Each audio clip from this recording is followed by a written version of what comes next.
बात ऊंची हो तो बहुत सारे लोग सुनते हैं। हाय गाइस, मैं हूं आरजे कार्तिक। एक छोटी सी कहानी। ये कहानी एक लड़के की, 24 साल का लड़का जो सेठ के यहाँ पर नौकरी करता था। उसके माँ बाप इस दुनिया में नहीं थे, जिंदगी बड़ी परेशानी में चल रही थी।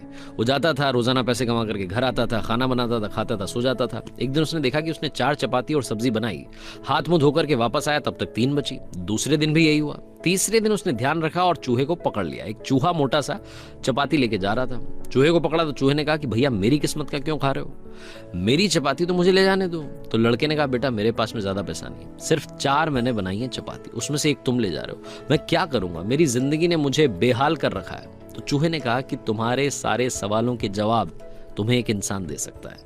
लड़के ने पूछा कि कौन है? तो चूहे ने कहा कि गौतम बुद्ध हैं, उनके आश्रम में जाओ, उनसे अपनी जिंदगी के बारे में पूछो, वो तुम्हें रास्ता बताएंगे कि करना क्या है। लड़के ने कहा बहुत बढ़िया बात है। चूहे की बात मान ली, गौतम बुद्ध से मिलने के लिए चल पड़ा। सेठ से छुट्टी ले ली 5-6 दिन की। रास्ता लंबा था, रात हो गई। इस लड़के को कुछ दिखाई नहीं दे रहा था। थोड़ी दूर पर एक हवेली दिखाई दी, वहां गया, जाकर के शरण मांगी। हवेली की मालकिन ने पूछा कि बेटा कहाँ जा रहे हो? तो लड़के ने कहा कि गौतम बुद्ध के आश्रम जा रहा हूं, उनसे मिलने के लिए। तो मालकिन ने कहा कि बहुत बढ़िया जगह जा रहे हो, गौतम बुद्ध से हमारे एक सवाल का जवाब लेकर के आना, अगर वो सवाल का जवाब दे दें। तो लड़के ने कहा जरूर, आपका सवाल पूछूंगा, बताइए।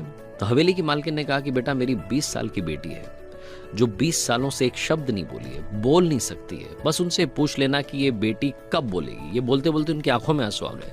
लड़के ने कहा माता जी आप परेशान मत हो, मैं जाऊंगा और आपके सवाल का जवाब जरूर लेकर आऊंगा।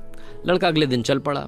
रास्ता बहुत ज्यादा लंबा था। रास्ते में उसे बड़े बड़े पहाड़ मिले, ऊंचे ऊंचे पहाड़, बर्फ वाले पहाड़। उसे समझ नहीं आ रहा था कि कैसे पार करूंगा, बड़ी देर हो जाएगी। तभी उसे एक जादूगर दिखाई दिया जो वहां बैठ करके तपस्या कर रहा था। जादूगर के पास गया, उससे बोला कि मुझे गौतम बुद्ध से मिलने के लिए जाना है, रास्ता तो बहुत ही परेशानी वाला लग रहा है, कैसे मैं पार करूंगा? तो जादूगर ने कहा कि गौतम बुद्ध से मिलने जा रहे हो, मेरे एक सवाल का जवाब लेकर के आ जाना, तुम्हें फटाफट से पार करा दूंगा। लड़के ने कहा आपका सवाल बताओ। तो जादूगर ने कहा कि 1000 सालों से यहाँ पर इसी पहाड़ पर तपस्या कर रहा हूँ स्वर्ग जाने के लिए, मुझे समझ नहीं आ रहा कि स्वर्ग कब जाऊंगा। तो लड़के ने कहा ठीक है, आपके सवाल का जवाब लेकर के आते हैं। जादूगर ने छड़ी घुमाई, लड़के को पहाड़ पार करा दिए। मैदानी इलाका आ गया, वहां पर एक बड़ी सी नदी थी। लड़के के सामने फिर से समस्या थी कि अब ये नदी कैसे पार करें। तभी उसे वहां पर एक बड़ा सा कछुआ दिखाई दिया। कछुए से मदद मांगी कि आपकी पीठ पर बैठा करके मुझे नदी पार करा दीजिए। कछुए ने कहा ठीक है। जब नदी पार कर रहे थे तो कछुए ने पूछा कि कहाँ जा रहे हो? तो लड़के ने कहा गौतम बुद्ध से मिलने जा रहा हूँ। कछुए ने कहा वाह यार, बड़ी अच्छी जगह जा रहे हो, एक काम करना मेरे सवाल का जवाब ले आना।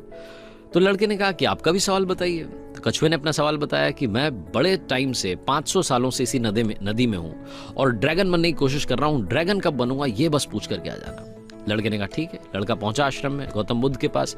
प्रवचन चल रहा था, प्रवचन खत्म हुआ। गौतम बुद्ध ने कहा कि हर कोई मुझसे सवाल पूछ सकता है, लेकिन सिर्फ 3 सवालों के जवाब दिए जाएंगे। अब लड़के के सामने समस्या थी कि किसके सवाल को ड्रॉप करें, किसका सवाल छोड़ें और किसका पूछें। लड़के ने सोचना शुरू किया। सबसे पहले हवेली की मालकिन नजर में आई, ध्यान में आई, तो उसे लगा कि वो तो अपनी बेटी का इलाज कराना चाह रही है, उनकी बेटी बोल नहीं रही है, उनकी आंखों में आंसू थे, उनका सवाल पूछना जरूरी है। दूसरी जो तस्वीर उसके दिमाग में आई, नजर में आई, वो आई जादूगर की। जादूगर 1000 साल से वहां तपस्या कर रहा है बर्फ के पहाड़ में।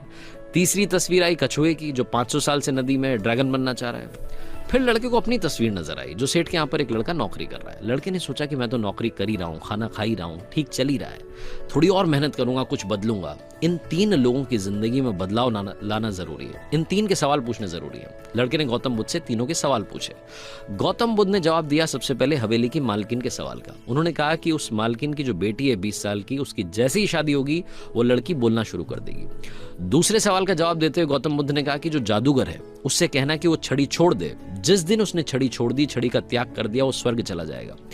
तीसरा सवाल था कछुए का। गौतम बुद्ध ने कहा कि उस कछुए से कहना कि अपना कवच उतार दे, जिस दिन उसने कवच उतार दिया उस दिन वो ड्रैगन बन जाएगा। लड़के ने नमस्कार किया, प्रणाम किया, चल पड़ा वापस। रास्ते में कछुआ मिला, कछुए से कहा कि भैया कवच उतार दो। गौतम बुद्ध ने कहा तुम ड्रैगन बन जाओगे।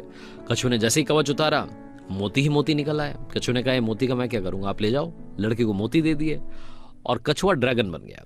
थोड़ा आगे चला तो जादूगर मिला। जादूगर को जाकर के कहा कि भैया आपको छड़ी छोड़नी पड़ेगी, तभी आप स्वर्ग जा पाओगे। जादूगर ने कहा ये लो छड़ी छोड़ दी, ये छड़ी तुम रख लो, मैं स्वर्ग चला जाऊंगा। जादूगर स्वर्ग चला गया।